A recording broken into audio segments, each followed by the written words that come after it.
But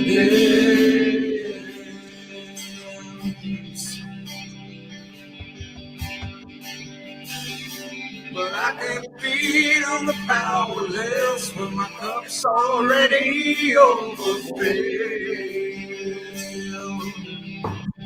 Yeah. But it's on the table, the fire's cooking. And the farm babies, the slaves are working. The blood's on the table, the mouths are choking. I'm going hungry, yeah. I don't mind seeing the break from the mouth to take a day. Oh my God. Scott so good, man. So good. It never gets old. What's up, man? What's up, dude? Nice to see you. Nice to see you too. Guys, welcome to the Greatness Machine. I'm your host, Darius Mirshazadeh. And boy, do we have a special guest. My main man, Scott Groves, is in the house. What's up, buddy? Oh my gosh. When you were like, can we play Temple of the Dog? I'm like, fuck yeah, we can play Temple of the Dog. Best album of the 90s that never had a follow-up album because it was just like a one-day super group. Yeah, so who was it? It was like it was Chris Cornell, and then it was Eddie Vedder from Pearl Jam. Album almost didn't get released because Eddie Vedder became a super big deal right after they recorded that, and there was all kinds of arguments over royalties. And then it had a couple of the guys from Mother Love Bone because the lead, which kind of became Pearl Jam, because the lead singer of that band had died. So they made that whole album just as a tribute album, and it's like the best representation of grunge from the 90s in a single album, and never to be followed up on. Caught lightning in a bottle, just like this podcast. Exactly. This is today's version of Temple of the Dog. There we go. So, guys, for those of you guys that are new to the show, we're about two things. People are living their passions. The Greatness Machine is about people are living their passions, and those are creating greatness in the world. My main man, Scott, and Temple of the Dog are another short of passion or greatness. So, man, what's funny is, first of all, do you mind if I give a little bit of our origin story? Go for it. All right. So I met Scott through my book launch last year. And so we have some mutual friends, Amber Vilhauer and Isaac Stegman, introduced me to Scott to actually promote my book to his coaching group and to his network.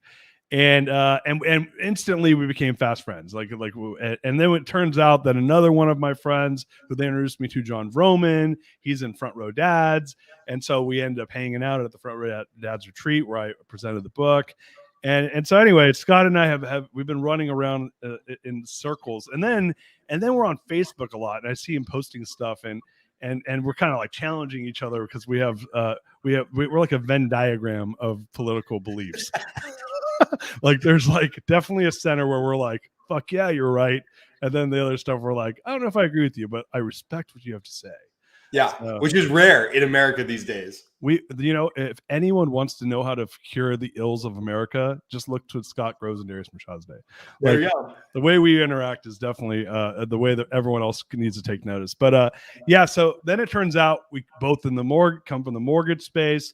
You're with Movement Mortgage. I ran the money source. So we got all this overlap. But the thing that I like most about Scott that he doesn't know is and most of our relationship, we met in person once at the Front Row Dads retreat, but we haven't spent that much time together in person, mostly virtually online. Is he posts like we're the same age, right? You're 43. Yeah, we're the exact same age. So half the shit he posts is like literally like an arrow to my soul from a pop culture perspective. He's like, I love the, and I swear to God, we were doing the same shit. We both grew up in like right outside LA. He grew up in Valencia. Is that right? Yeah. Palmdale, Lancaster area, Glendale, all over the place. We both wrestled. Oh yeah. That's right. I forgot that you wrestled. So there's all this overlap, but he's always posting this shit where he's like, oh, I love the Rocky movies. And I'm like, I fucking love the Rocky movies. He's like Karate Kid. It's like every single thing. I'm like, dude, I swear to God, we were doing the same thing at the same time, like 100 miles apart or 50 miles apart from each other growing up. So here we are, man. Yeah, dude. Happy to be here. And, it's funny because it actually shows the beauty of what Facebook is meant to be. It's like you and I couldn't have had more opposite side origin stories, Iran to Southern California. And then somehow through this shared experience on social media, we realize we're like kindred souls, and we can have great political conversations, and we have business conversations, and we can become friends. And we've got a decade and a half of shit in common from when we were both growing up in Southern California. Like, that's the beauty that I think all of us are forgetting about on social media, because everybody focuses on the negativity. But like, you and I wouldn't be close friends if it wasn't for Facebook. So I hate all the negativity, because you and I are buddies. That's worth the trade-off. Yeah, no, yeah, I'll take it any day of the week. I think what ends up happening is, have I ever told you about the story of when I got on Facebook, like this one goal that I had? No. I haven't told you the story. So I'm going to talk about Scott and his background in a second, but I want to tell the story because it's a funny story. So I'm always an early adopter. I'm early to everything. I moved to Austin in 17. I started looking to move here in 13. I was looking at houses at 11. I moved to San Francisco in 2001. I mean, I was on Friendster when that was a thing. I was like one of the first people I knew. Social media, I was always first, right? And so I was on Friendster, then MySpace, and then I was hearing about all these college kids, because my sister was in college at the time, who were on this app platform called Facebook. This is like 05. I hear about this. I was like, oh, that's interesting. And so by 06, I'm like, I'm gonna go try to sign up for that. But you couldn't even sign up unless you had a .edu in your like email. So I went to UC Santa Barbara. So I go to my alumni association page. I sign up, and they give you an email address as an alumni. Nice. And so I used my alumni association at UCSB, because back then a normal person could not get on Facebook unless you had a .edu. And I get my login to Facebook through UC Santa Barbara Alumni Association.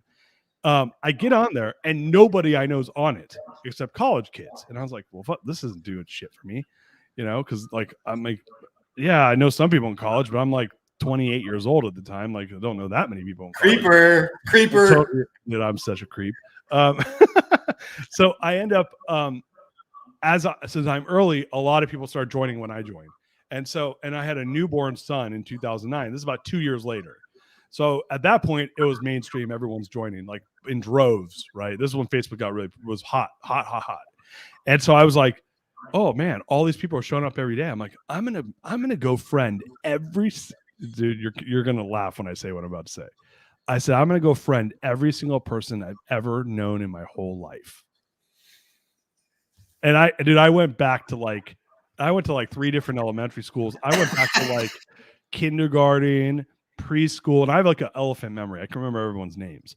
So, dude, these are people I hadn't seen since I was in first grade. I'm like friending them.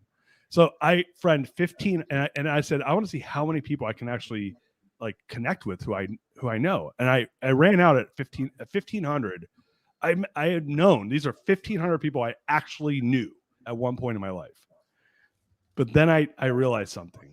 I didn't know any of them. I knew very few of them, right? I had known them when we were like 7 and we were like beating the shit out of each other on the playground. But like, I quit being their friend in 3rd grade, and then we went out and like did our own things. And now here I am at 30 years old, friending everybody. Dude, I had the most fucked up. This is before the algorithm is now where like smart and censoring. And so I was before I knew it, I was like, oh my God. I didn't know those were your political beliefs. I had to hear what you ate for fucking dinner last night, dude. And then I was like, okay, I got to untangle this mess. I'm going to go and unfriend all these people. Dude, Facebook makes it nearly fucking impossible. It's like 5 clicks for an unfriend. It's miserable. It takes hours. So I did like 100, and it took me like 4 hours, and I was like, oh, I can't do this. I quit. I tapped out. You're like, can I hire an executive assistant or a virtual assistant in the Philippines to unfriend all my fake friends? Just can you do that favor? So anyone that if you're friends with me on Instagram, so then Instagram came out, and that was new, and I was one of the first people I knew on Instagram, like in 2010 and 11. And I was like, oh, I'm doing this one right. So if you're friends with me on Facebook and you're not friends with me on Instagram, I'm not your friend. So, dude, anyway, so I told you guys how we met, Scott, but do you mind if I give your formal bio? Go for it. I just hijacked this talk about you and about me. Totally fine. Guys, so Scott, with almost 20 years under his belt, Scott Gross has received multiple awards for his exceptional service, particularly in loan production.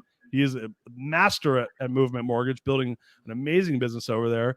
Came from New American Funding, Washington Mutual, just has done tons of stuff in the mortgage space. And we're going to be talking about his book, Lead Generate, 61 Days to Double Your Pay, as well as his amazing podcast that I go on and say crazy shit on, called On the Edge Podcast. So, and anything else and then some, because you're doing a ton of fun, cool stuff. So, man, I want to hear, like, let's start from day one, man. I know you were in the military and then you got into mortgage, but like, take us all the way back to like 78. So yeah. So 78. Actually, I turned 43 here in 2 months. So it's 79, born to two parents that are great people, but I was born like literally out of high school. They graduated, I think, in June of 77 or 78. And then I was born March of 79. So when you asked, I'm actually only 42. So you're behind you. But crazy. Just grew up in Southern California, like typical kind of middle-class family. Parents worked really hard. I screwed around a lot in high school. Thankfully, I didn't discover drugs or I would have been a real mess. Oh. But between wrestling, surfing, girls, I almost didn't graduate high school. I had straight A's, but I had 57 absences out of like 200 and something, 220 school days. So my mom had to go petition the school to let me graduate because they had this thing like, even if you had straight A's, if you had more than 50 absences, you weren't supposed to graduate. So anyway, not exactly the best resume to get into college. So like the end of 11th grade, beginning of 12th grade, some Army recruiters like trolling around. It turned out if I took the ASVAB test, I would go sit next to Danielle Kumas, who I had a crush on. And we were like next to each other alphabetically, Groves and Kumas, in like the class where we would take the ASVAB test, which is the military entrance test. I did really well. The recruiter was hounding me. So Danielle, if you're watching, you're the reason I ended up in the military for 3 years. Did 97 to 2000 because they had this cool thing where if you signed up your senior year, you only had to do 3 years instead of 4 years. And the crazy story is like, I was an infantry guy. I was pretty good in the military. I was supposed to go, this is the weirdest chain of events, Darius. I was supposed to go to Special Forces Selection Committee, which I think I would have made it through because the two guys I was training with, they both made it. And I had passed all the prelims and done the swim in my, backpack, and I had done the 12-mile road march and all this stuff. And right before we were supposed to ship out for the 30 days, they're like, oh, hey, Groves, you have less than 6 months on your contract. You have to re-enlist if we're going to spend the money to send you to Special Forces Selection. And I was like, well, if I fall and like twist my ankle, like I don't want to get stuck here at Fort Riley, Kansas in the middle of shithole Kansas for another 4 years. So that kind of made me angry. And then I got in a fight with the recruiting sergeant. So then I got out of the military. And what's nuts is I ETS'd end term service on September 11th, 2000. And Special Forces training is about a year. So had I made it, and I believe I would have made it through the 30-day selection process, I literally would have been getting out of Green Beret School around September 11th, 2001. And the trajectory of my life would have been much, much different. But as it is, I got pissed off at the retention sergeant at Fort Riley, Kansas. I got out of the military, fell into banking like everybody else that falls into mortgage, had no intention of doing mortgages. I was working as a teller. Fell into mortgage, rode that wave up to 2008, just like you and everybody else. And then in 2009, I think I made $18,000 and slept on my friend's couch to try to not go bankrupt. Had like a series of fortunate events where I got kind of in-house relationship in a real estate office, started to rebound, like doubled my business every year from, 2010 to 2015, did 100 million in production. That turned into a bunch of phone calls from people saying, hey, what are you doing? That turned into a book. That turned into a coaching program. So now I run a coaching program for loan officers. I still do loans with our amazing team. Actually, my team does the loans mostly. But it's crazy, man. The older I get, the more I realize like variety is my highest value. And so I'm like $100 million producer, could be a $200 million producer maybe, but I love the coaching business. I love writing books. I love doing podcasts. And the podcast is super not safe for work. If any of my realtors listen to it, they'll probably never want to work with me again. We talk a lot about guns and libertarian topics and the intersection of evil politics and economics and whatnot. So I'm like a basket case, dude. I have successful ADHD, BDA, DA, whatever the newest diagnosis is. Jeezy. GC, ADH, BDC, I don't know whatever it's called now. I'm that guy, but I've just found a way to funnel it and surround myself with good people and have some pretty successful careers. So I'm happy, man. I'm happy. Yeah, it's I was thinking about that. I'm like, oh, I think we do have that in common. Pretentious fuckers call themselves polymaths. When polymath, is that what it is? When you have like, you know what I'm talking about? Have you heard of this term? No clue. Yeah, I think you and I are both a polymath. There we go. Let me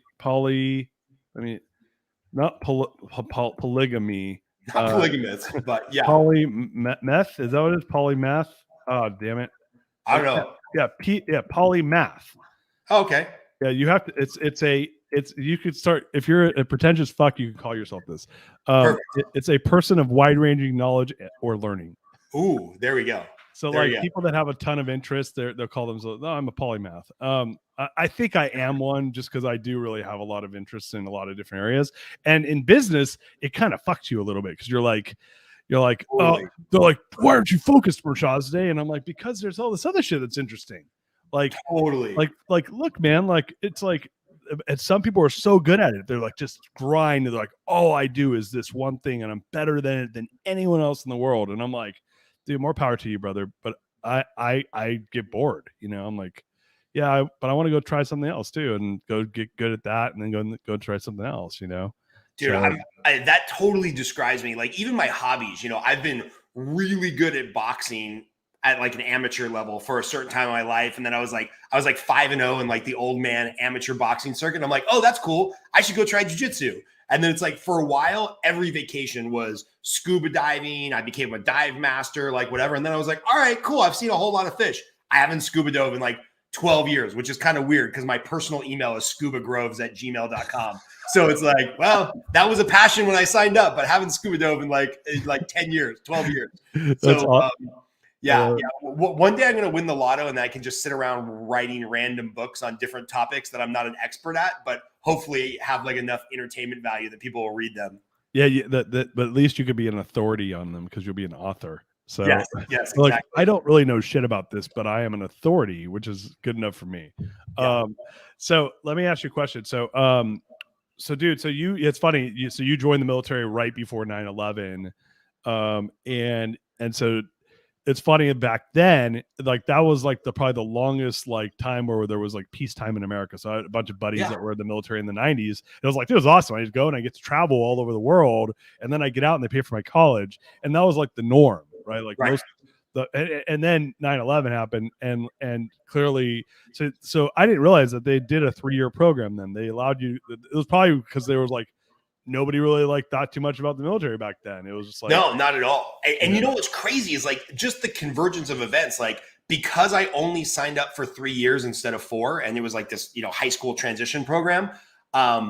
They didn't allow me to go out of country. So there was no chance I was going to get stationed in Germany because frankly, the Army had done the cost benefit analysis. They didn't want to pay for the plane ticket to Germany. So I get stuck in shitty Fort Riley, Kansas. Because I only signed up for 3 years, they wouldn't send me to airborne school. So all these things that would have been like cool military experiences would have required me to stay in for 4 years, which would have meant that like I would have been in for 9/11 and my life would have taken a massively different trajectory. Maybe better, maybe worse. Maybe I'm dead. Maybe I'm deformed. I don't know.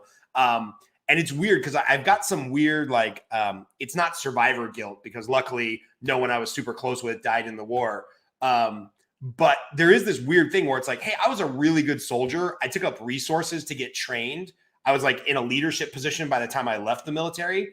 And like, I almost feel guilty that I wasn't in longer to like serve in a combat arena because I was an infantry guy. And I'm like, maybe I would have kept some guys alive. Maybe like I would have like made my mark on society in a different, better way than just putting people in debt for 30 years. So it's this weird thing that screws with my mind when people even say like Happy Veterans Day or thank you for your service. I'm like, yeah, I was in the military and I signed up voluntarily, but I wasn't that guy. Like I didn't go do 4 tours in Iraq and Afghanistan like so many of my friends have. And some of them are a little in the brain because like they saw some shit that you can't unsee. And I'm like, yeah, I signed up, but basically what I did was I swept a motor pool in Fort Riley, Kansas and got drunk every night for 3 years. So yeah, it's weird.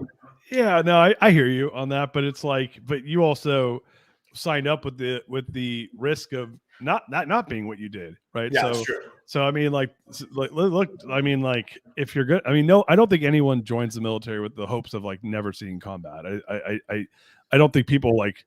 I do think a lot of people are like, yeah, I'm willing. Hopefully, there is no combat, but I'm willing to go and die for my country because you're putting yourself in that position when you sign that contract, right? Right. But it's like, hey, look, like it didn't happen. So but you did your part. Like it's not your job to go create wars. Like leave that to the fat cat politicians. Hey, funny story being from Southern California. Do you want to know how boring Fort Riley, Kansas was, like middle of America? I mean, I can only imagine. It was so boring that, as you said, like basically end of the Gulf War until September 11th, very peaceful time. There wasn't a whole lot going on. But we had a small mission contingent of engineers. I was an infantry guy, engineers that had gone to Bosnia and Kosovo and whatnot to clear landmines. They were part of that like Princess Diana clear the landmines for the kids UN mission. Mm-hmm. I was so fucking bored in Kansas that I volunteered to go clear landmines in Bosnia. And they were like, what? And I'm like, yeah, can't you just reclassify me as an engineer? Like I've taken a bunch of the, co-engineer infantry training. Like I'll go to Bosnia to clear landmines. That sounds amazing. Sounds better than getting drunk in Fort Riley, Kansas, like Junction City every night. And they wouldn't let me go. So that's how boring the Army was in 1998 in Kansas. I volunteered to go clear landmines. Yeah. That is kind of insanity. I'm bored. I want to go. Like, can we go do an old clearing of the Viet Cong while we're at it? Yeah, it didn't really work out.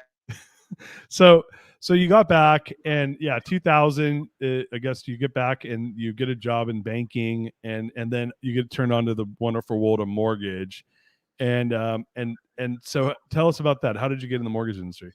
Yeah, so funny story, man. A good friend of mine, Jessica Malin, who we're still super close. We were tight in junior high and high school. She was like an assistant bank manager at Washington Mutual, and she was like, "Hey, man, we have this program where if you're a full-time college student, you only have to work 20 hours a week at Washington Mutual, and you get full benefits, medical and whatnot."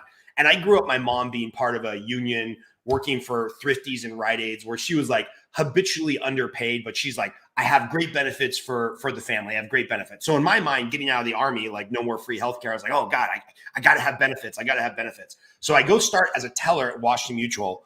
And 30 days later, Jessica pulls me aside and she's like, hey man, you're like out of balance all the time on your cash drawer. And I'm like, yeah, but I'm clearly not stealing the money. I'm out of balance like 7 cents, 8 cents, $1.50. Like I'm not stealing the money. I'm just going so fast I make mistakes. And she's like, yeah, this is a bank. There is no such thing as like making mistakes. She's like, so we're going to have to either like let you go, or you're really good talking to clients. Do you want to go into like the personal banking side and learn how to do like loans and new accounts and home equity line of credits? And I'm like, wait a minute. I'm like, are you offering me like to either get promoted or get fired? And she's like, yeah. And I'm like, okay, well, I guess I'll take the promotion. So I took the promotion like August or November of 2000, and then started doing second mortgages and then first mortgages and rode that wave up. And you know what's crazy working in the bank, because you came from kind of like the broker and the wholesale side.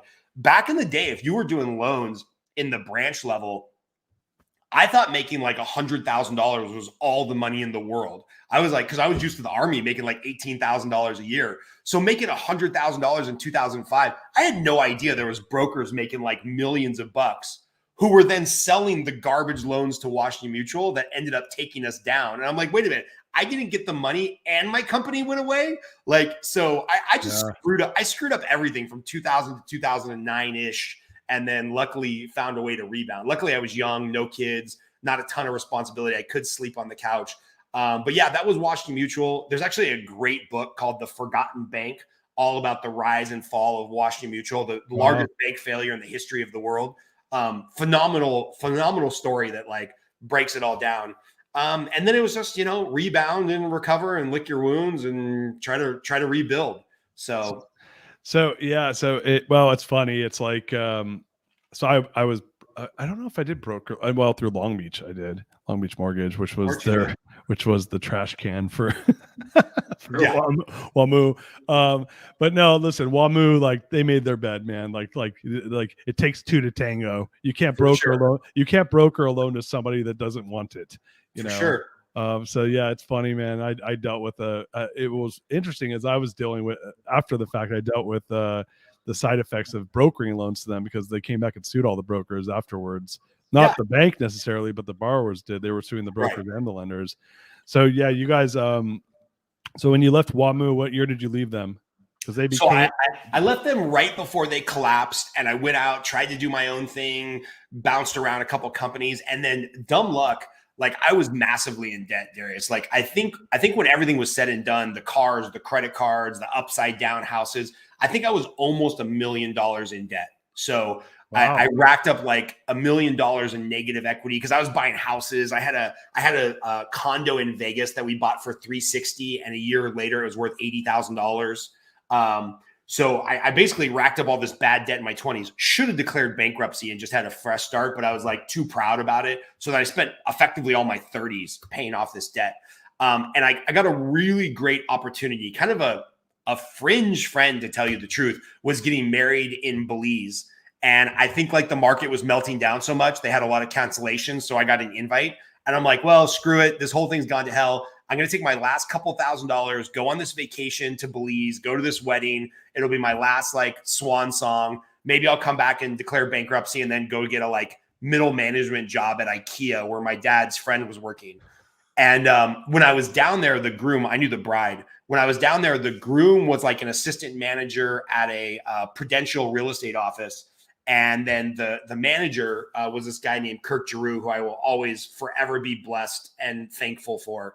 On the flight back, he's like, hey, man, you seem like a pretty smart dude. Like this mortgage thing is going to hell in a handbasket. But if you come be the in-house lender at our real estate office, you know, somebody will always have to buy a house. You know, somebody, even in the depths of the Great Depression, somebody was investing in real estate. Somebody had enough money and income to buy a house. Somebody's getting divorced, married, whatever. So he gave me a shot. And he really had to fight for me to come get this position because I was coming from the bank where I had never sourced my own purchase loan. And I sat in that real estate office for 3 years. And I'm not kidding. Monday through Sunday, first person in the office, last person to leave. I knew everybody's gossip. I knew who was a night owl and was doing this part-time. I knew who was like treating it like a business. I knew who was crazy and was never going to close a deal. And I just talked to every single realtor there every single day for 3 years, and then had them introduce me to every other realtor on the spot. And that's what ended up leading to the book on lead generation. Cause I was like, dude, I have nothing and I have nothing to lose, and I'm going to go bankrupt. If I don't spend a couple hours a day, every single day, lead generating and building relationships, I'm not going to make it. And so then, then I made like 50,000, then 100,000, then 200, then 400, then 800. And like income just doubled every year from 2009-ish to 2015-ish. And then I kind of found a nice equilibrium where I'm happy with the production. It's kind of stuck around 100 million for like 5 years. Mm-hmm. But that 5 years was it saved my life. Like lead generation really saved my life. I think myself and many other people in the mortgage industry, at one point were thinking about legitimately checking out in the most egregious way. And, it was brutal to like lose everything. I don't remember. I don't know if you remember, but it's like, you'd be out with friends or at a cocktail party, which I couldn't afford. So I'd be leeching onto somebody else's cocktail party. And they'd be like, oh, what do you do? And I'd be like, oh, I do mortgages. And you would get this, ooh, that. Do I remember that? Jesus, you're fucking kidding me. Yeah, dude, it's like you crashed the world economy and they're like, ooh, you're one of those guys, huh? Yeah, dude. First of all, I stopped saying I did mortgages. I told them I did real estate finance. So, good job. Do I remember? Oh, dude, dude, brother. I'm going to be doing a podcast. I made a list of podcast solos I'm going to do. And one is about the time that I got fucking Channel 7 News did the Eye on Your Side reporter in my office over some direct mail I sent that was like, I made a mistake on it. It was like an honest mistake. So not only did I have like the embarrassment of being in a mortgage, when people Googled my fucking name, they would see the Channel 7 News like breaking into my office with a fucking camera crew. Oh, yeah, the worst. Yeah, it was not cool because it was really an honest mistake. And it was like that just like, it was like literally like the worst possible thing that could happen when you screw up. Yeah. And it was like an honest, like I wasn't trying to do anything wrong mistake that just like came out wrong. Right. Like, and so I had that on top of it where people were like, ooh, you do mortgage. People would look at you like you're fucking Satan when you, and I was like, hey, assholes, you fucking, no one made you take fucking stated income loans. You chose to take those loans. Yeah. You know? Yeah. Well, and you know what's crazy about the whole thing, which really is like kind of the post-mortem on this whole thing, is like all these financial institutions and Wall Street and Bear Stearns, they had all of these algorithms and all this crazy, extrapolation of debt based off of the fact that somewhere around 1% of Americans might default at any time on their mortgages. And yeah, we got to a point where like 8 or 9% of people defaulted on their mortgages, which wrecked the national and almost the world economy. But that means 91% of people were still paying their mortgage on time. Like I know a lot of people that took those liar loans or the stated income loans or whatever, and they had to use them because husband was in college and they were piecing together all these income sources that they can improve. And they built great wealth through the 2000s through real estate because they were able to buy houses on these stated income loans or whatnot. And I don't think we're going to ever go back to that. But I think it's important to remind people that like, yeah, everything was a shit show. There was blood in the streets when it comes to real estate, and 90% of people were still paying their mortgage on time. It's just, the financial institutions didn't have any, room for error, which, yeah, I get it. Like, my financial portfolio can't be like 10x gone the wrong way without me taking a big hit too. But 90% of people still paid on time and had great wealth accumulation through real estate. And God forbid, anybody who accidentally let it all go, they screwed up, man, because now 10 years later, property values are worth even more. So there's a silver lining.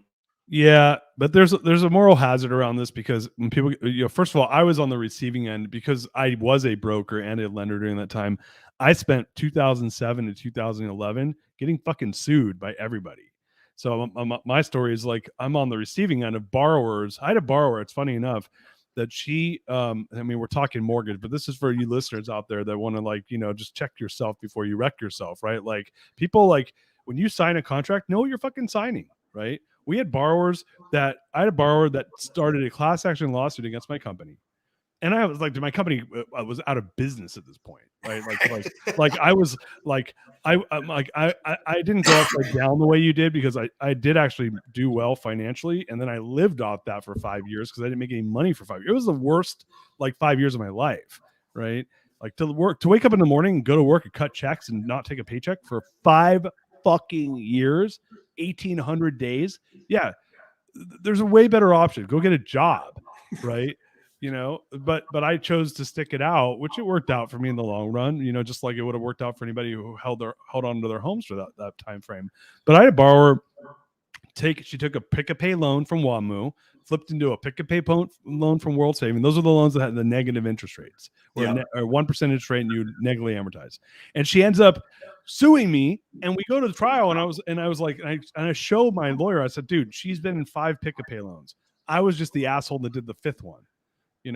So this is a person, it wasn't like she went from a super safe loan to this exotic loan. This is a person that had been living off their equity for 10 years. Right. Right. And then they didn't want to take responsibility for themselves. So I feel like right now the world's coming to this point where people, some people do want to take responsibility for their actions, but a lot of people, we live in a world of moral hazard, right? Where the government allows for people to not take responsibility for their actions. And yeah, there was definitely victims during that time frame. Don't get me wrong. There were people that got put into loans that they were not smart enough to realize they were being put into. And there was LOs and loan officers and mortgage companies that made money off of it. But what ended up happening afterwards, to your point, was you were embarrassed to tell people you're in the mortgage industry because, you caused this problem. And I go, hey, asshole, it takes 2 to tango. No one can put you into a loan unless you sign on the paper, dotted line yourself. Right. So yeah, they maybe didn't explain it well enough, and there was probably a lot of that went on. But you have a responsibility to know what you're signing, right? What are your thoughts on that? Well, no, I think you're hitting at the underpinning of a lot of our current political and social turmoil, that people aren't really talking about the underlying disease. And I think personally, and if you can't tell by my gun shirt and the On the Edge podcast hat, I'm pretty much a hardcore libertarian, First Amendment and Second Amendment absolutionist. But something that's happening is there's this slow erosion of the importance of contract law in America. So whether it's excusing the borrower who signed the mortgage contract, who didn't know what they were signing, and that contract's no longer valid, or the big push right now to cancel student loan debt. Oh, because this poor 18-year-old didn't know that $100,000 at 4% interest was going to take 20 years to pay back. Well, if they didn't know that, then shame on the educational institute. It's not the contract's fault. It's not the student lender's fault. Same thing with like we saw through the moratorium, right? The pandemic. It was like, oh yeah, well, those contracts where renters have to pay their landlords, City of Los Angeles, County of Los Angeles, State of California, the federal government, we're just going to negate those. Like renters don't have to pay their rent, because we're going through some tough times right now. And this idea of whether it's a government entity or kind of just the like social zeitgeist, just saying that contracts are no longer valid. Yeah. You can't have a functioning society if contracts aren't valid. Like if they're not binding, then it might as well just be anarchy, which, maybe I'm interested in personally, but I don't think it's good. No, I don't think it's good for society. Like I think it's real bad for business and economics. And, I think like this underlying tone of, well, we can decide which contracts are good contracts and bad contracts and what debts are good debts and bad debts. I think that sets a really, really bad societal precedent. Because then, you can't, would you want to be a landlord right now in Austin, Texas? Would you want to be, would you want to own a restaurant in Los Angeles, California? Like what are the chances that you can run a profitable business and kind of grow the overall economy if you can't trust the foundation of like the contracts that this shit is written on? It's just, I think it's a real problem. Well, yeah. And regardless of your feelings on whether the government should print money or not, I agree. And I said this when this happened during COVID, right? I said, whoa, wait a second. So the government can just say you can't pay your mortgage? Like the government can just say that you don't have to pay rent? And I said, okay, so if it's privately owned business, so I'm a private landlord and I rented to you under the expectation that you were going to pay me so I could, I have a whole business model built on the fact that I'm going to work my ass off to fill this place up with people who are contractually bound to pay me, that I can then, if they don't pay me, I can leverage local law to replace them with another person that'll pay me. And you're saying, no. They don't have to. There's a rent moratorium and there's a mortgage moratorium. And for the next year, they don't have to pay shit. Yeah. I'm like, well, what happens to the underlying asset then? Oh, fuck those people. So like my answer was, government, if you want to do that, then you need to pay it for them. You're welcome to not to pay someone. Like, I don't like that. I don't love that solution either, because I do think there's moral hazard there as well. But like at the end of the day, you're undermining capitalism if you're saying, to your point, that, hey, contracts are valid only when we say they are. It's like, well, wait a second. That is, to your point, that is the complete foundation on which we build our capitalistic and legal society. Because who's to say what contracts I want to obey and not obey? I don't like your contracts. I'm not going to obey them. I do like your contracts. I am going to obey them.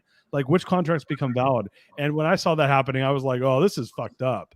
Because I come from a mortgage servicing background, right? So as a mortgage servicer, you will blow up if people quit paying their mortgages because the bondholder doesn't give the servicer a hall pass on paying the taxes, insurance, and bond payments. And this happened. They went to FHFA and they said, hey, I can't remember the guy who ran it, Mark something, but they're like, hey, dude, like, you're going to blow up the entire servicing industry. Like, they have to make payments to the bondholders. By the way, if you have a pension, I'm going to say that you're like, for instance, I don't know, let's say you get a pension from, let's say the military. Do you know how they pay your fucking pension payments? Because the fucking bond gets their payment and makes a payment of interest to the bondholders who the pensions own. And now they're saying, oh, wait, no, the guy that's actually making the payment to them, you don't get to collect your payment anymore, but you still have to make your payment to the bondholder. So the buck stopped at the consumer and they started fucking the foundation below it. And that stuff that's unhealthy and it's not okay. It's and both parties are massively guilty of this. I would probably blame one more than the other, but this hubris of like, oh, well, we've got the answer. these couple thousand people in Washington, D.C., somehow we're so smart and we're so educated. We have the right credentials and we got elected and we have all the correct initials after our name. The hubris of like being able to say, well, we've got it all figured out. You know, we'll just not have people pay their mortgage. It's like, well, there's so much stuff downstream of that, you know. I thought it was hilarious that like I knew people who are retired, $1 million in the bank, house is paid off, but because their Social Security plus pension plus dividends was below the whatever the number was, $85,000 threshold, they got stimulus checks, and they're like, why do I need $1,400? I know one person who even tried to find a way to like send it back, and her and her husband, they're like, we got $1,400 each several times. Had they just means tested that by either net worth, or go figure, had you have to register for the stimulus check, the government would have saved billions of dollars, because there's probably billions, at least hundreds of millions, because there's tons of people out there who didn't need it, who just got the money shipped to them, because the hubris of these politicians being like, well, you know, Bill, if you make under $85,000 a year, you must be broke and you need some government money. And they're like, no, I've got a pension, I got Social Security, my house is paid off, I got $1 million in the bank. Your $1,400 means nothing to me. But no, you just literally printed money for no reason. I know I'm not going to name who this person is, but I know somebody that went from a $100,000 a year boarding school in high school to a $100,000 a year private learning at a small liberal arts college outside of Massachusetts, who was 20 years old, whose family is like stupid wealthy, and they got a fucking stimulus check because they file their own taxes.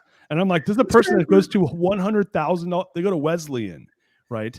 They get it's like literally $100K a year for this kid to go to school. They they got a job working at, probably as like a lifeguard for fun, for the hell of it. And just because they happen to file their own tax returns, they got a stimulus check. And I was like, dude, send that money back. That is not for you. Like that is not for you to go fuck off with your friends. Like that is that is not okay. That's the opposite of ask not what you can do for yourself, ask what you can do for your country. That is the opposite of that. It's crazy, man. It's crazy. And I don't know what the tipping point is, because I get the thought process, right? You see this handout over here, this subsidy you don't agree with over here, and this thing being overspent on. And then all of a sudden it's like, well, I kind of want to get mine, right? It's like there's that human instinct to be like, I'm paying into the system. I see all this stuff I disagree with. Everybody does it. A lot of people from both political persuasions or all political persuasions do it. And it's like, I keep trying to think to myself, like, where is the tipping point where we're going to have this collective awakening, or who's the leader that's going to step up and unite things and have a change in the, you know, country's psychology? And I just don't see that person on the horizon. You know, whether you were a big Bill Clinton fan or hater, or whether you're a big Reagan fan or hater, you can point to both of those people and be like, well, in the 8 years, they somehow found a way to work with an opposition Congress, and they somehow had a way of like solidifying the American vision and moving forward. You know, blowjobs and sexual preclusions in the Oval Office aside. And they did that. And I don't see anything on the horizon where there's like an awakening of the American consciousness, which scares me. Yeah. Well, I mean, I think also you had a different Senate and Congress then. You know, you had a different, they reaching your hand across the aisle back then it's never been popular, but it was expected.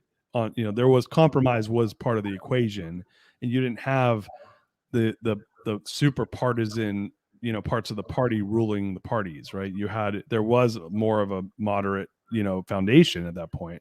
I think we're just at a different time in the country, and you know, if there's anything I think that anyone can agree on is that, hey, listen, if 50% of the country is happy and 50% of the country is pissed, that's not good for anybody. Yeah. Right. And I don't care what side you're on. Like that's just the way I see it. Totally agree. And when you were saying that, I was reminded of something, and I wish I could source this article because I read it and it's like burnt in my brain and I can't find it. Some political, you know, commentator, maybe it was George Will or something, was talking about how in about the late 80s to early 90s, there was this change in Congress where it used to be you got elected to Congress or the Senate, you moved yourself and your whole family to Washington, D.C., you live there, your kids went to the same school, you ate at the same restaurants, Republicans and Democrats smoked cigars together at the same place. But somewhere in about the early 90s, this started to change, where congressmen and women left their families back home, would fly in to do their congressional work, Monday through Wednesday or Monday through Thursday, then fly home to be home with the family and do more fundraising, constant fundraising to get reelected. And that separation of having a shared experience in Washington, D.C., where, whoever, Tipper Gore and Newt Gingrich would end up having dinner together, and they'd be like, yeah, I disagree with you politically, but you're a good person. I know your family. Our kids go to school together. We have the same values. This political commentator in this article was tracking the division in the country from that point to where we are now, where it's like basically no politician domiciles with their entire family in Washington, D.C., except for the president and the vice president, and how this divide of like shared experience and everybody going back to their super partisan base to do fundraising every single week has just destroyed the social glue that used to hold those people together and have them reach across the aisle. And that to me was a really compelling argument, because like, if you and I disagree violently about politics and we never break bread together and be like, oh, he likes pink and I like red, but that doesn't mean we're evil. It just means like he values pink and I value red. But you know what? We both want to raise our kids in a great America. That disappears. All of a sudden, all I see is your ugly hot pink and all you see is my ugly bright red, and we hate each other. And it's silly. Yeah. And it goes back to this simple idea that this comes down to, relationship, right? And people that have relationships with each other, even if they don't agree, then at least there's a mutual respect around where they're coming from, right? So because they understand each other's values, right? And when we understand each other's values, then we can have empathy for where we're coming from, right? And right now, we're in a place where there is first of all, people are living inside their homes more or less because of this whole COVID pandemic. People are on social media, which I think is really, as connecting as it has been for you and for me, it is probably the opposite for most people. Most people, it is dividing, and it pushes people into their own little echo chambers where they start to, create really like villainize people that don't agree with them. Right. And so, I don't know what I think I know what the answer is. I don't like that. I don't like the solution I'm landing on. Let's go for it. What do you think the solution is? Well, I've come to the conclusion that people generally don't take action unless the pain is so bad that they are forced to take action. Yeah. So the conclusion I came to is that the only thing that's going to probably solve this is pain. Yeah. And I don't know what that pain is or what degree of that pain is. And you and I have a mutual friend, Tucker Max, that just has some very strong beliefs on what that pain could be. But if you read like Changing World Order by Ray Dalio, or you've read Howell's book, The Fourth Turning, we're at a part in these 80 or 100-year cycles where, economics has driven, disparate, camps to form. And you have a lot of the rich are getting richer than ever before. The middle class is being dissolved, and you have an economic underpinning that is not healthy for our nation. And around this part of the cycle, there's a lot of, again, this is if you're looking at it historically, there's a lot of, disagreement, a lot of division, and a lot of volatility politically, culturally, socially. And so, I think that, to your point earlier, as you don't see on the horizon a great leader, I do think leadership is the answer. That's the anecdote to this, is really, really strong leadership. And my hopes are that comes from somewhere. I don't see it either at this point, but it can come out of nowhere. Leadership leadership is not concrete. It's something that can come from out of nowhere if you get the right person and the right mindset, and they can build a following. But I unfortunately, I think it's going to be one of two camps.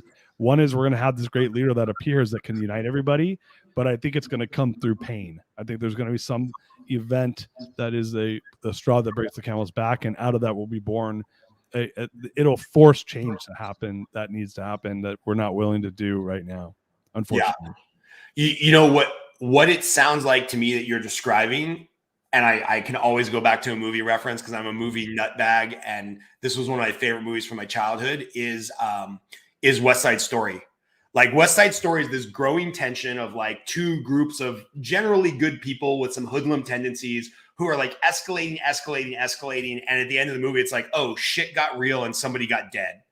And I really feel that's where we're at. Whether it's the protest in Portland or the riot at the Capitol, whatever, it's like there's this low level tension that's building, and sometimes somebody gets dead, but it does feel like there's going to have to be some massive pain in the country's psyche to get better. And the thing that's hard for me, and I don't know if you're experiencing the same thing, it's almost like, was the beginning of War and Peace. It was the best of times. It was the worst of times. It's like my wife and I are trying to give back because we have a lot of friends and family that are in the, lower socioeconomic tier who have had a lot of pain the last year. But, I can tell you kind of selfishly and embarrassingly, the last 2 years for our family has been like the best ever. Great years in the mortgage business financially. The assets that we own are through the roof because if you have assets, you're crushing it right now. Housing, gold, stock market, whatever, it doesn't matter. We've kind of found our tribe of jujitsu people that said, screw it at the very beginning. We're going to work out together no matter what and stay healthy. So it's like, I've lost weight, wealth is up, business is going well, more quality time working from home with my family than ever before. So I feel like for us, it's the best of times, but I don't have to look that far, from friends or family to be like, oh, there's some real struggle out there. And we try to do what we can and give back in the ways that we feel that's appropriate. But it's a really weird time where you see like a huge cross section of people struggling just to make ends meet. And then you're like, oh, we created more millionaires, billionaires, and more, paper money in the stock market in the last 2 years than ever in the history of America. That feels kind of weird. I mean, it's a really precarious time. Yeah. Well, speaking of that, it's funny. I was like, I don't know if we're going to talk politics, and fucking here we are, man. Like, God, here we are. Hey, if you're early in you're like, yeah, if any of my real estate people hear me talking, it's like they're going to pull the plug. It's like, I don't know, man. I have a tough time, I don't like to talk politics because it's polarizing, right? But you and I are. It's funny. We took this Pew assessment, right? And you were like the disgruntled. What was yours? Just like the dispassionate or that dispassionate observer or something like that. Yeah, it was like there is no home for Scott Groves, and mine was like the barely right wing. Right. You're a liberal. You're a liberal right winger. It was like, yeah, you and I are politically homeless, like so many other people, and. Maybe that pain that we've been talking about the last 10 minutes, which what a downer of an episode, by the way. Sorry to anybody watching. Yeah. Maybe that pain will create a legitimate third party or something that we can't even foresee on the horizon that'll just make the country so much better. Because I'm not like a total naysayer. I'm not like, oh, China's going to take us over. China's got all kinds of their own political problems and whatnot. I think we're still living in an exceptional country. That's an amazing place to live with a ton of opportunity. You just got to go out and find a way to get it. Just a little worried, but so much of this is just like you can control your own fate, right? You can control your friend circle. You can control what you take in on Facebook. You can control how much you lead generate and make money and grow your business. Like there is still a lot of self-control that we have over our own direction. We just got to turn off social media once in a while and not get sucked into the echo chambers and the vacuum. Yeah. So right. So obviously, you have the business life and the family life, but let's move over into this project that you've had for a while that with On the Edge podcast. So I know that that's a big thing for you, and I think the listeners might be interested in learning more about it. Like how did that come to be? How did you guys start the podcast? Yeah. So funny story. I smoke a lot of cigars to my wife's chagrin. She doesn't really like it. It's the one habit I have that she wishes I would get rid of. I smoke a lot of cigars, and an average, large, long, somewhat expensive cigar will take you about 2 hours to smoke. So I found myself at these cigar lounges, and kind of like that TV show Cheers, you can walk into any cigar lounge in America and find pretty much the same cast of characters.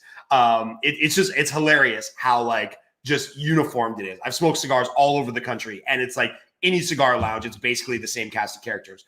So this one night, I'm talking to this guy who I can't remember his name, but he did something like ran global technology for some like Fortune 100 company, a guy that I would never, ever, ever have access to unless we happened to be at the same lounge smoking cigars. And we had like this 2-hour conversation on politics and business and how Disney is putting RFID chips in the bracelet so that they can better control flow of personnel, so that they can better get more people on rides and maximize profit. It was just this amazing business conversation that led to politics. That led to a funny story about him meeting Justice Scalia. And it was just like, we got done with the conversation. And I'm like, Jesus, why was that conversation not recorded for other people to hear, or as like a great learning tool for my 19-year-old son, which is a whole different story. I didn't even know he existed till he was 15.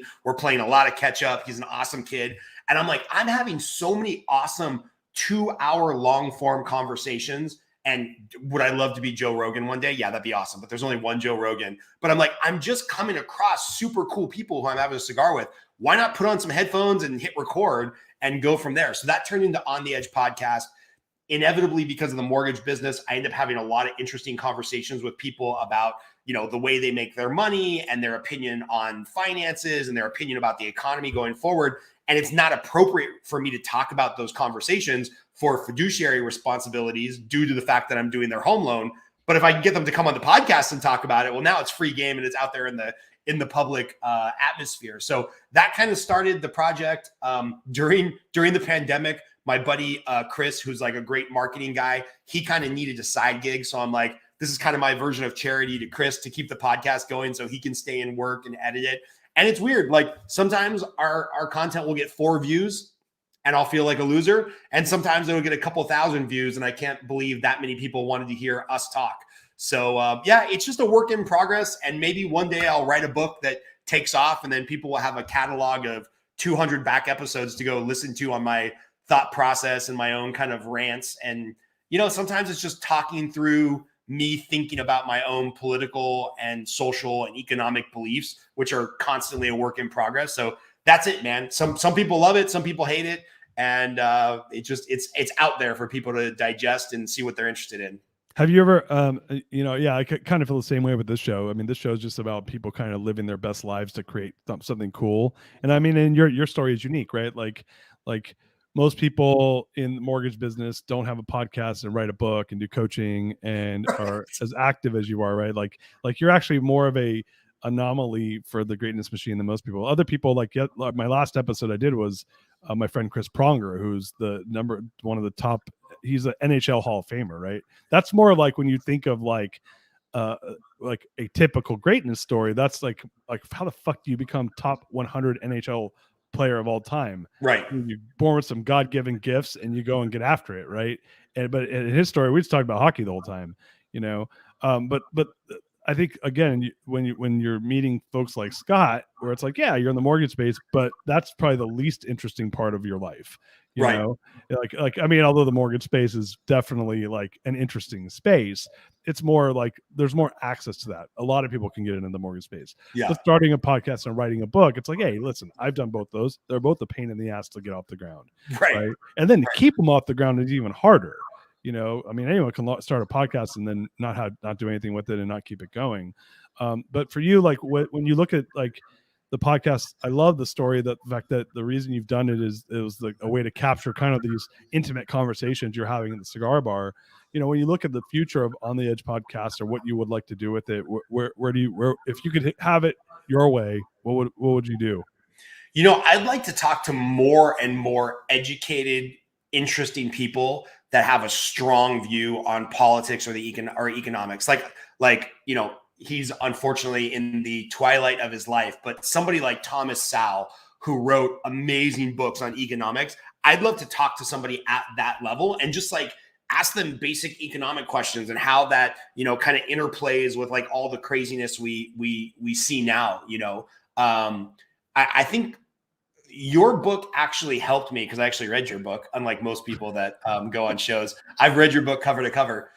One of the things that your book helped me solidify in my mind that I had kind of figured out over like 5 years is that my number one core value is variety. You know, I thought growing up. And then even in my 20s, I wanted to be the NHL hockey player who like picked one thing and I was the best at it. And that was my sole focus of life. And then in my 30s, I started realizing that like, no, there's something else there. And at the time, I wasn't calling it a core value. I didn't even know the core value was variety. But, the core value is variety. And to be honest, it used to show up in other ways, like dating and things like that. Now I'm happily married and my wife's amazing, so I can't change around the variety of people that I date. So I've got to do it with businesses and opportunities, because your book helped me solidify that like my core value is variety. So if the podcast could become something where like I'm getting a hit of variety every time we film an episode and like learning something new and expanding my mind, to me, that's like a huge win. And hopefully there's enough people that also their core value is variety. Yeah, no, I love that. And that is, I could totally see that with you. And so with, if you're to, look out 10 years in the future, right now, you're on the verge of 43, going from 43 to 53, what would you like to tell like the 53-year-old version of Scott Groves to make sure that he does it right over the next 10 years?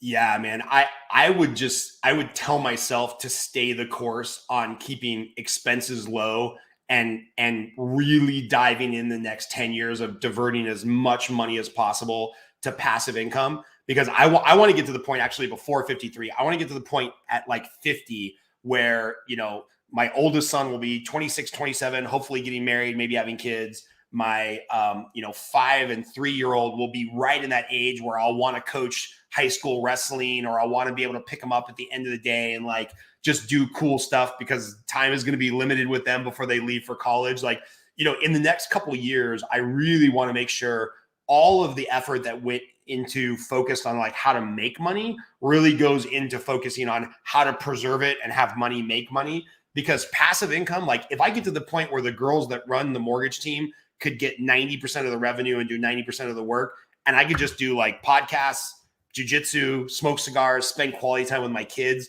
in the next, 5 to 7 years, where that's like the full-time plan, I'll consider my life a success.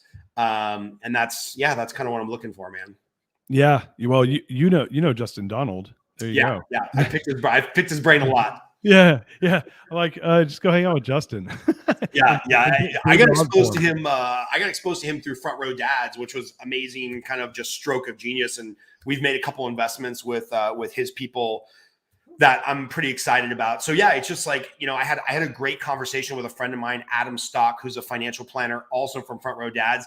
And, it's just a spreadsheet. He's like, here's the amount of money you got to peel off every 3 to 4 months to get to this point by the time you're 50. And I'm going to hold you accountable to not allowing expenses to go up as more passive income is coming through, because you can get to this number pretty quickly. And, I would never want to be retired. Like I would love to do just more podcasts, maybe mentor more people in the mortgage space. But that's the real goal. I don't want to be absentee in my children's teenage years just because they're older and they're on an iPhone. Yeah. You got to make sure they don't get the iPhones till they're 13 or 14. Yeah, or like 23 maybe. Or 50. Yeah, 50. Yeah. So jitterbugs only.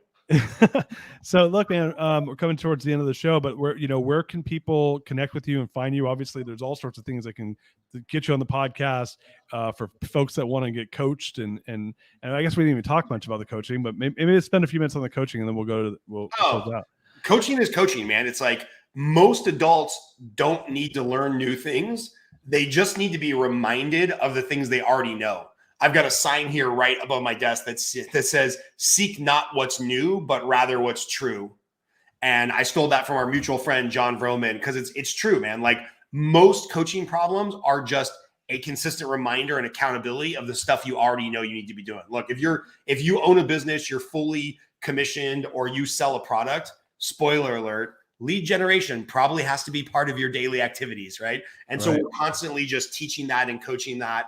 Facebook's probably the easiest thing. I'm Scott Groves, not the guy who's in Australia who wants to be Tony Robbins and is a mindset motivational coach. It makes me so mad because he owns everything scottgroves.com. Oh, and he has like 7 followers. It makes me so bitter. So find Scott Groves, the one that's in Los Angeles and Las Vegas. We're back and forth between the two cities a lot.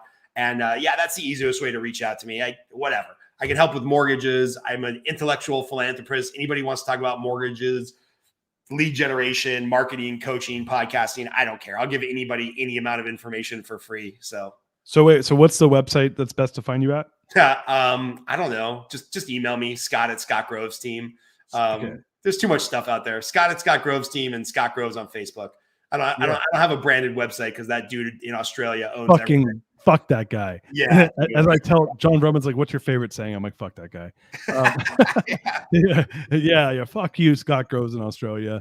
You know, like you can't steal my boy's thunder. I'm sure he's a nice guy. I've emailed him a bunch of times trying to buy his handle and buy his website, and he never responds. So yeah. I'm sure. Hey, in his defense, I'd tell you to fuck off, and I would. Yeah, of course. No I'd be like, yeah, right. I'm like, change your name, buddy. That'd be a good one. Anastasia Groves. Yeah, perfect. Well, man, look, you guys, Scott at scottgrovesteam.com. Is that right? Yep, Scott at scottgrovesteam.com. Pretty easy. You guys check out Scott Groves there. You can check him out on the Edge podcast, where you can hear him banter like over cigars and politics and the changing world order. Yeah, and even more importantly than that, Lead Generate, the book. We got to bring you in for the Scale Map Method Bootcamp to talk about lead gen. I love it, man. I'm super passionate about it. And again, it's really just habits. You know, that doesn't matter what your thing is, organic, paid, phone calls, Facebook, like, it doesn't matter. Whatever it is, it has to become a daily process. Well, you guys, you heard it here. My man, Scott Groves, changing the world, being the polymath that he is. I'm so pumped to get to know you over the last 24 months. And I'm super pumped for the next 24 months of us getting to change the world together, my friend. Thanks, man. I'll be in Austin soon, maybe looking at a house out there in Dripping Springs where all the cool kids are moving. So I'll let you know when I'm in town. I can't wait for it. Guys, can't wait to see this show go live. We're going to be putting it up on the podcast soon. Scott, thank you so much, brother. So much gratitude having you on the show. Everyone, we'll talk to you guys soon. Peace out. We love you. Later, man. Bye.